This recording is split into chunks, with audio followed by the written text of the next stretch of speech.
ये आपके लिए बहुत ही मोस्ट इंपॉर्टेंट प्रश्न है। क्या कहता है, देखो कहता है कि एक ट्रेन 800 मीटर लंबे प्लेटफॉर्म को पार करने में 6 मिनट 40 सेकंड का समय लेती है, तो गति क्या होगी। अगर आप इस चैनल पर नए हैं तो चैनल को सब्सक्राइब कर लेना, क्योंकि ऐसे ही इंपॉर्टेंट मैथ के क्वेश्चंस के लिए वीडियो हम लगातार आपके लिए लाते रहते हैं। तो क्या कहता है, सबसे पहले गति, क्या कहता है, गति कह रहा है ना, तो गति ज्ञात करने का जो सूत्र हमारा होता है वो होता है दूरी। क्या होता है, दूरी बटे में क्या होगा, समय होगा। क्या होगा, समय होगा। अब दूरी यहाँ पर कितनी दी गई है, यानी कि दूरी जो हमारी दी गई है वो 800 मीटर दी गई है। कितना दिया गया, मीटर। और समय कितना दिया गया, समय बोलोगे 6 मिनट 40 सेकंड दिया गया। तो या तो फिर 6 मिनट में कन्वर्ट करना कर लो, मतलब या तो फिर 40 सेकंड में यानी कि सेकंड में कन्वर्ट करो। तो ये नहीं चलेगा कि 40 मिनट 40 सेकंड, तो ये नहीं, या तो पूरा कन्वर्ट करो। तो यहाँ पर पूरा सेकंड में कन्वर्ट करेंगे कि जब हम 6 को जब 60 से गुणा करेंगे तो हमें कितना निकल के आएगा, ये सेकंड निकल के आ जाएंगे। तो यहाँ पर कितना होगा, 36 यानी कि 360 सेकंड आ जाएंगे। क्या आ जाएंगे, 360 सेकंड प्लस 40 सेकंड दिए गए हैं, तो 40 जब हम ऐड करेंगे तो यहाँ पर टोटल कितने बोलोगे, 400 सेकंड निकल के आएंगे। क्या निकल के आएंगे, 400 सेकंड निकल के आए। अब दूरी कितनी, 800 मीटर बटे में समय, समय कितना, 400 सेकंड। अब कटेगा 2 जीरो से 2 जीरो और 4 कम 4, 4 दूना 8, तो कितना आएगा, 2 मिनट, कितना कितना आएगा, 2 मिनट पर सेकंड आएगा। तो यही हमारा करेक्ट आंसर हो जाएगा। तो B option is the right option. अब नेक्स्ट प्रश्न क्या कहता है, ये कौन सा कोण बनाया गया, देखो इस प्रकार से कोण बनाया गया। यहाँ पर मैं बता देता हूँ, एक इस प्रकार से कोण, एक इस प्रकार से लाइन और ये इस प्रकार से, ये कौन सा कोण बनाया गया। तो यही तो पूछ रहा है भैया कौन सा कोण है। इसमें ऑप्शन में समकोण, ऑप्शन बी सरल कोण, ऑप्शन सी यानी कि अधिक कोण या न्यून कोण। तो ये आपको बताना है ना। समकोण तो सभी को पता होगा, 99% सभी को पता होगा। जो समकोण हमारा होता है वो 90 डिग्री का होता है। और सरल कोण भी सबको पता होगा कि सरल कोण हमारा होता है वो 180 डिग्री का होता है। अधिक कोण पता होगा कि 90 डिग्री से लेकर 180 डिग्री के बीच में। तो ये हो सकता है, क्योंकि ये समथिंग होगा, मान लीजिए वही होगा कि 120 डिग्री के आसपास ये कोण होगा। तो हमारा किसके अंतर्गत आ रहा है, आप बोलोगे ये अधिक कोण के अंतर्गत आ रहा है। तो आपको सभी कोणों के बारे में पता होना चाहिए, और इससे रिलेटेड हमने एक वीडियो बनाई है, वहां से जाकर देख सकते हैं आप। यानी कि जो हमने रेखा गणित पर एक वीडियो बनाई थी, सब कोणों के बारे में बताया था। समकोण क्या होता है, सरल कोण क्या होता है, अधिक कोण क्या होता है, न्यून कोण क्या होता है, प्रतिवर्ती कोण क्या होता है, पूर्ण कोण क्या होता है, सभी कोणों के बारे में मैंने आपको बताया था। अब यहाँ पर ये प्रश्न देख लेते हैं क्या कहता है। देखो ये कहता है कि यदि किसी वस्तु को 10% हानि की अपेक्षा और कहता है कि 20% लाभ पर बेचा जाता है, तो यानी कि विक्रेता को 80 अधिक मिलते हैं, यानी कि 80 रुपया अधिक मिलते हैं। अब वस्तु का क्रय मूल्य, यानी कि हमें 100 की वैल्यू बतानी है, उसकी क्या बतानी है, 100% की वैल्यू बतानी है, यानी कि क्रय मूल्य हमें बताना है। अब क्या होगा, जब भी इस प्रकार के आपके सामने प्रश्न पूछा जाए तो आपको एक चीज़ ध्यान रखनी है। वो ध्यान क्या रखनी है, तो यहाँ पर आपको जो है ट्रिक बता रहा हूँ। देखो क्या कहता है, 10% हानि, तो 100 में से हानि को आपको घटाना है, हानि प्रतिशत को आपको यानी कि लॉस प्रतिशत को घटाना है। और दूसरी बात, जब भी कहता है कि यानी कि 20% का लाभ हुआ, तो क्या करेंगे, 100 में प्रॉफिट परसेंटेज को जोड़ देंगे। क्या करेंगे, प्रॉफिट यानी कि लाभ को उसमें जोड़ देंगे। अब यहाँ पर 10% हानि, तो हम 100 में से लॉस को यानी कि हानि को घटाएंगे तो कितना आएगा, 90 आ जाएगा। अब बराबर 20% लाभ, तो 100 में 20 जोड़ेंगे तो कितना आएगा, 120। और इनका अंतर लोगे तो कितना आएगा, अंतर आप लोगे तो यहाँ पर आएगा, इधर बचे 10, कितना आ जाएगा 20, इधर आएगा 30, कितना आएगा, अब लोगे यहाँ पर आ जाएगा 30। अब यहाँ पर जो 30 आ गया, और 30 किसके वैल्यू बराबर दिया गया है, तो आप बोलोगे यहाँ पर दिया गया है यानी कि यहाँ पर 90 रख लो, आप कितना रख लो, 90 के बराबर यहाँ पर दिया गया है। तो यहाँ पर टाइपिंग में थोड़ा मिस्टेक हुआ था, तो हम अपने हिसाब से यहाँ पर मान के चलेंगे। तो यहाँ पर 90 दिया गया। अब एक की वैल्यू क्या होगी, इसके बट्टे में 30 चला जाएगा, तो 1 0 से 1 0, यहाँ पर कितना आएगा, यानी कि 3 3 9, 3 3 9 आ गया। अब 100 की वैल्यू, हमें 100% की वैल्यू, तो यहाँ पर 1 की वैल्यू कितनी दी गई, 3। तो 100 की वैल्यू निकालने के लिए हम क्या करेंगे, गुणा करेंगे, तो यहाँ पर कितना आएगा, आप बोलोगे यहाँ पर 300 आएगा। तो इसमें कौन सा ऑप्शन मैच कर रहा है, आप बोलोगे यहाँ पर C option is the right option match कर रहा है। अब यहाँ पर यह प्रश्न देख लेते हैं, ये प्रश्न क्या कहता है आपके लिए है। कहता है कि 1 क्विंटल शक्कर का मूल्य, यानी कि 1 क्विंटल शक्कर का मूल्य 1800 है, तो 1 किलोग्राम का मूल्य कितना होगा।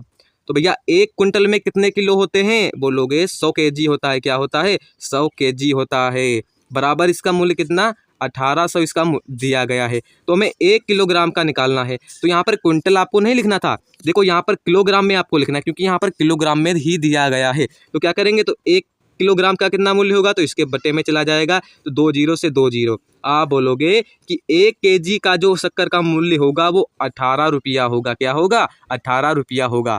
तो यहाँ पर B option is the right option हो जाएगा। अब यहाँ पर नेक्स्ट प्रश्न क्या कहता है, बहुत ही मोस्ट इंपॉर्टेंट है, यानी कि वर्क एंड टाइम से रिलेटेड है। कहता है अगर 10 आदमी 10 घंटे में 5000 बुक यानी कि किताबों को बेचता है, तो 20 आदमी 20 घंटे काम करता है तो कितने बुक बेचेगा। तो यही बताना है। तो सबसे पहले आपको एक तरीका समझना होगा।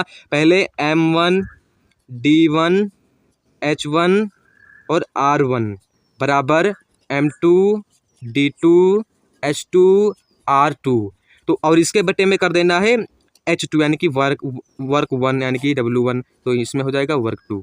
जो भी दिया हो तो वो आपको यहाँ पर निकालना है। अब यहाँ पर M का मतलब मैन, D का मतलब डेज और H का मतलब आवर यानी कि घंटे, और यहाँ पर R का मतलब रुपया, और W का मतलब वर्क यानी कि कितना काम करता है। तो यहाँ पर मैन पहले दिया गया है कि 10 आदमी, तो यहाँ पर 10 लिखेंगे। अब गुणे का चिन्ह लगाएंगे। दिन कितने, यानी कि 10 आदमी 10 घंटे कितना काम कर रहा है, 10 घंटे, और बराबर इससे वर्क में जो भी दिया वो आपको लिखना है। तो 5000, तो यहाँ पर लिखेंगे 5000 बराबर M1 कितना आएगा, यानी कि M2 यहाँ पर दिखा, यहाँ पर 20 आदमी हो जाएगा, 20 घंटे काम करता है। तो आपको क्या निकालना है, W2 की वैल्यू निकालनी है। तो इस साइड जाएगा, क्रॉस मल्टीप्लाई करोगे आप, तो यहाँ पर आ जाएगा 5000 गुणे 20 और ये इस साइड आ जाएगा 10 गुणे 10 बराबर जो हमें निकल के आएगा वो हमारा काम निकल के आएगा। तो यहाँ पर 1 0 से 1 0, 1 0 से 1 0, तो यहाँ पर कितना हो गया। अब बोलोगे यहाँ पर हो गया 2 दूना 4, और 4 की जब मल्टीप्लाई करोगे 50 से, तो यहाँ पर कितना आएगा। आप बोलोगे 5 चौका 20, 2 3 1 2 3, तो कितना निकल के आया। आप बोलोगे यहाँ पर 20,000 निकल के आया। तो यहाँ पर कौन सा ऑप्शन मैच करेगा, आप बोलोगे D option is the right option. तो इसमें आपको याद रखना है, जो भी बस यही सूत्र होता है पूरे वर्क एंड टाइम चैप्टर में, बस इतना ही कॉन्सेप्ट होता है। M1 D1 सब यही लगाना, जो हो वो आपको रख देना है। अब यहाँ पर ये प्रश्न क्या कह रहा है, कहता है कि 290% बराबर है। तो आपको ऑप्शन को देखना है, क्योंकि ये तो बहुत होगा। तो आप कहता है कि दशमलव में दिया हुआ है, बहुत ही सिंपल। इसका ऑप्शन जो आप यानी कि इसका जो आंसर है वो आपको हमारे कमेंट बॉक्स में लिखना है। देखें कितने बच्चे जीनियस हैं और कितने बच्चे कमज़ोर हो इस समय चल रहे हैं, क्योंकि आपको अभी से तैयारी कर दो, क्योंकि आपके पास 20-30 दिनों के समय आपके पास जो बचा हुआ है, बहुत ही कम समय आपके पास रह गया है। अब यहाँ पर यह प्रश्न क्या कहता है, देख लेते हैं। 15 का 1800 का 4% यानी कि दशमलव समतुल्य क्या है। तो पहले मैंने बताया था कि ब्रैकेट की चीज़ें सोल्व करी जाती हैं। पहले यहाँ पर ब्रैकेट दिया गया है, तो ब्रैकेट को पहले सोल्व करो ना। तो यहाँ पर कितना आएगा, बोलोगे 1800 गुणे 4%, प्रतिशत का मतलब 100, तो यहाँ पर आ जाएगा 8, 0 से 2 0 कट गए, तो यानी कि कितना आएगा 18, और 4 की गुणा करोगे तो कितना, 8 चक्कू 32 का 2 80 लाया 3, तो यहाँ पर 72 आ जाएगा। अब 72 का, अब यहाँ पर वो तो सब हट गया।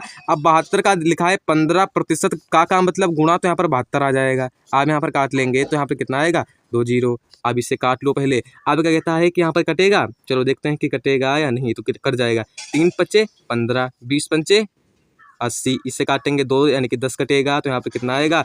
आप बोलोगे यहाँ पर 30 35 दूना 70 आ जाएगा। तो इसके दूना कितना होगा, तो 72 का दूना, तो यहाँ पर कितना है 36 दूना 72, कितना आएगा 36 दूना 72। तो यहाँ पर कितना निकल के आए, आप बोलोगे 36 गुणे 3 और बराबर 10। अब इसे 36 गुणे 3 की मल्टीप्लाई करो, 6 18 का 8 हासिल आया 1, 3 3 9 1 10, कितना आया, बोलोगे 8/10 आया। अब 1 इसके बटे में है तो 1 ऊपर जाएगा, तो 1 अंक के बाद यहाँ पर कोमा लग जाएगा, तो यहाँ पर 10.8 यही हमारा करेक्ट आंसर होगा। तो इसमें देखिए कौन सा ऑप्शन मैच कर रहा है, इसमें B option is the right option हमारा जो है मैच कर रहा है। अब देख लेते हैं ये प्रश्न। एक वस्तु 500 में बेची जाती है, इसलिए हानि होती है। यदि वस्तु को 700 में बेचा जाता तो दुकानदार को पूर्व हानि का 3 गुना लाभ होता। वस्तु का क्रय मूल्य क्या है, यानी कि आपको कॉस्ट प्राइस इसमें बताना है। तो मैं आपसे बताता आया हूँ कि सबसे पहले आपको ऐसे प्रश्न, आपका ये प्रश्न हो गया, वही कॉन्सेप्ट लगाना है। जब भी आपके इस प्रकार के क्वेश्चन जिंदगी में कहीं भी अगर आपको दिख जाए, चाहे एग्जाम में चाहे स्कूल में आपको दिख जाए, तो वही कॉन्सेप्ट लगेगा। और ये एक प्रश्न था वर्क एंड टाइम का, उसमें भी वही कॉन्सेप्ट लगेगा, कुछ चेंज हो सकता है मगर कॉन्सेप्ट वही। अब जो ये प्रश्न है लाभ यानी हानि का, तो इसमें भी जो कॉन्सेप्ट बताऊंगा वही कॉन्सेप्ट आपको जो लगाना है। अब यहाँ पर क्या कहता है कि एक वस्तु 500 में बेची जाती है इसलिए हानि होती है, यदि वस्तु को 700 में बेचा जाता तो पूर्व हानि का 3 गुना लाभ होता। कैसे, आप समझ लो। देखो कोई वस्तु थी 500 की, बराबर 700 में बेचा जाता तो क्या कहता है, एक तो पहले था 3 गुना, यानी कि 1 का 3 तो हो रहा है, तो यहाँ पर 3 गुना हो गया। अब इन दोनों का अंतर लोगे, क्या लोगे, अंतर। 700 में से 200 जाएगा तो यहाँ पर 200, यानी कि 500 में से जब 700 उठाओगे 200 तो ही बचेगा।